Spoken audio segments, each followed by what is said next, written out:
नमस्कार मंडळी, आजचा व्हिडिओ आहे पपई. पपई खाल्ल्यानंतर आपल्या त्वचेसाठी होणारे फायदे कुठले कुठले आहेत, त्यामुळे काय काय परिणाम होणार आहेत ते आपण जाणून घेणार आहेत. रोज सकाळी उपाशी पोटी खाल्ल्याने त्वचेसाठी खूप फायदेशीर ठरू शकतं, कारण त्यामध्ये विटॅमिन सी आहे. विटॅमिन सी काय करतं, त्वचेच्या पेशींची दुरुस्ती करतं. म्हणजे आपल्यात जे गोष्टींची कमतरता आहे त्या गोष्टी त्यामध्ये घालायचा प्रयत्न करतं आणि नव्यानं पेशी तयार होऊन आपल्या चेहऱ्यावर एक नवीन तेज आणि चमक निर्माण होते.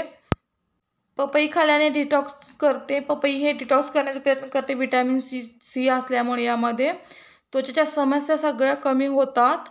त्यामध्ये लायकोपीन नावाचं एक विटॅमिन आहे किंवा जी त्वचेची अकाली वृद्धता म्हणजे तुम्ही म्हातारपण हे तुमचं लांब ठेवतं तुमच्यापासून. त्यामुळे तुम्ही रोज पपई जरी खाल्ली तर तुम्ही तरुण दिसाल. त्यामुळे तुम्हाला लवकर म्हातारपण येणार नाही. आता तुम्ही म्हणणार की मलायका किंवा करीना कपूर यांचे चेहरे बघा, तुम्ही किती तरुण दिसतात ना. ते पण ह्याच करतात, रोज सकाळी पपईचं ज्यूस पितात. तुम्ही ज्यूस प्या किंवा पपई तसेच खाल्लं तरी चालेल. किंवा तुमच्या चेहऱ्यावर पपईच्या साली जरी तुम्ही मिक्सरमध्ये बारीक करून जरी तुम्ही चेहऱ्यावर लावलं आणि ते 10-15 मिनिटांनी जरी धुवून काढत तरी चालेल.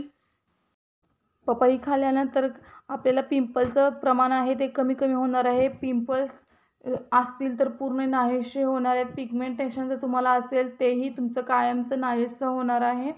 आणि जर चेहऱ्यावर सुरसुक्या असतील किंवा बारीक रेषा असतील त्यासुद्धा पपई खाल्ल्याने कमी होणार आहे आणि चेहरा एक छान असा गुळगुळीत होणार आहे आणि चेहऱ्यावर आपले नवीन तेज येणार आहे.